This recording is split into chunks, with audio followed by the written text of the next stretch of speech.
안녕하세요, 한사영입니다. 번역, 외국어를 대할 때 한 언어에서 다른 언어로 옮기는 것.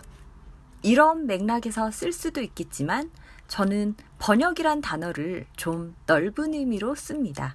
오히려 제가 실제로 말하고 쓰기 위해 외국어를 대할 땐 번역보다는 대응이란 표현을 더 많이 생각합니다. 이 문장 하나하나를 옮겨내는 것보단 내 의도에 걸맞는 대응의 짝을 찾는 것, 그 원리를 알아보는 안목을 기르는 방법에 대해선 제 채널에서 뉴 위닝 스토리 시리즈로 영상들을 많이 공유해 드렸습니다. 그보단 평소에 생각을 번역하는 것에 저는 관심을 많이 갖고 있는데요. 어떤 매체와 어떤 방식을 이용해야 가장 효과적으로 생각을 전달할 수 있을까? 예를 들면 건축가들은 자신의 생각을 건축으로 번역해내고, 과학자는 학계에서 통용될 수 있는 이론이나 수식 등으로 번역해내고, 훨씬 더 익숙한 매체로는 그림, 음악, 글, 영상 등을 활용해서 번역해낼 수도 있는 거고요. 문제는 내 생각을 가장 효율적으로 번역해내는 매체가 뭔지 잘 모른다는 겁니다.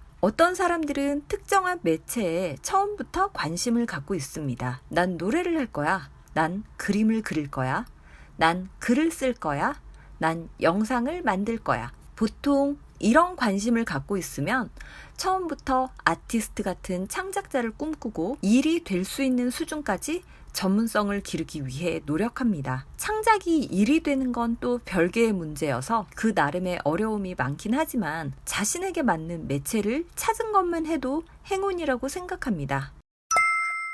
아직 내게 맞는 매체가 뭔지 몰라서 탐색의 과정에 있더라도 삶을 그저 흘려보내지 않고 주도적으로 살아가는데 의미 있는 시간들이라 생각합니다. 내게 맞는 매체가 뭔지 탐색하는 과정은 나를 더 알아가는 과정입니다. 내가 좋아하는 게 뭔지, 하고 싶은 일이 뭔지 잘 모른다면 이런 탐색 과정에서 조금씩 가능성이 좁혀지기도 하고 새로운 가능성을 볼 수도 있습니다. 저 역시 여전히 생각을 번역할 수 있는 적절한 매체와 방식을 탐색하다 보니 항상 그런 시선으로 세상을 봅니다. 제 스스로 적극적으로 매체들을 탐색하고 적절한 공부를 계속해 나가는 건 물론이고, 일상에서 만나게 되는 사람들 혹은 TV를 볼 때마저도 저 사람의 재능이 어떤 매체와 방식으로 번역되어 쓰이는가를 유심히 살펴봅니다. 지금의 제겐 너무나 당연한 태도라 느껴져서 원래부터 제가 이런 생각을 하고 살았는 줄 알았습니다. 그러다가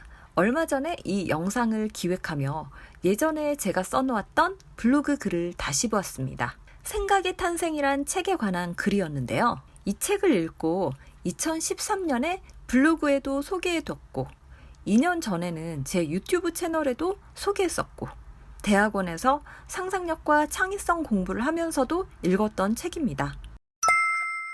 8년 전에 제 블로그를 봤더니 그때도 전 창의성을 기르는데 관심을 가졌더라고요. 그리고 8년간 계속 이 문제를 고민하면서 내린 결론으로 지금은 창의적 체질, 미학적 인간이란 키워드를 뽑아냈습니다. 이건 앞으로 제 채널에서 계속 다룰 내용이고요. 지금은 이 생각의 탄생 책을 8년에 걸쳐 읽었던 이야기를 더 해볼게요.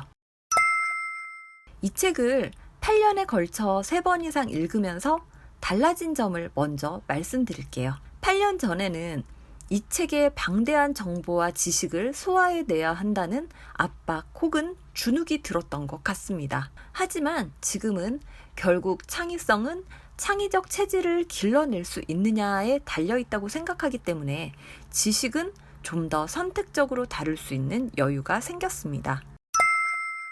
그런데 이번에 8년 전 블로그를 보면서 놀랐던 점이 있습니다. 생각의 탄생 책을 읽으면서 그 당시는 물론이고 지금도 제게 굉장히 인상 깊게 남아있는 에피소드가 있는데요. 유전학 분야에서 노벨상을 받은 바버라 맥클리턴이라는 분의 에피소드입니다. 이분이 노벨상을 타기 30년 전에 이미 직관적으로 어떤 답을 알아냈는데 그 직관을 동료 연구자들이 알아들을 수 있는 과학적 언어로 설명할 수 있는 공부와 연구 작업에 30년이 걸렸다는 거예요. 분야는 다르지만 저도 직관적으로 알거나 그렇다고 생각하는 것을 어떻게 하면 적절한 매체로 전달할 수 있을까 고민하면서 이 에피소드를 늘 염두에 두고 있는데요. 그저 이 에피소드를 제가 염두에 두고 있었던데 그치는 게 아니라 이미 8년 전에 이 책을 보고 블로그에 이런 식으로 제가 글을 써뒀더라고요.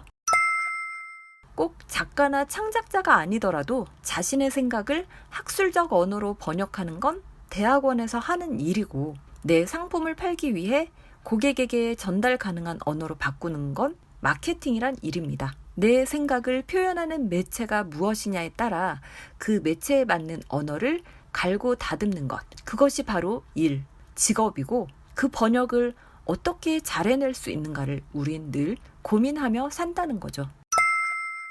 이 영상을 시작할 때 제가 매체를 탐구하는 일은 자신을 탐색하며 하루하루 주도적으로 살아간다고 말씀드렸잖아요. 하고 싶은 일, 좋아하는 일을 못 찾았다는 거는 일이 되는 적절한 매체를 아직 찾지 못했다는 거죠.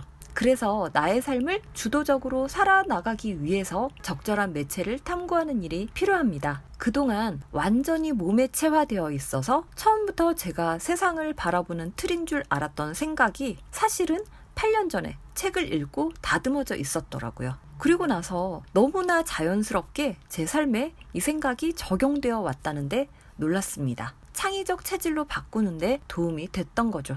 창의성은 강의나 교육처럼 단편적으로 지식을 전달할 수 있는 게 아니니까 계속 창의적 체질로 바꿀 수 있도록 여러 가지 문제의식을 의식하며 사는 수밖에 없는 것 같습니다. 오늘은 여기까지 할게요. 감사합니다.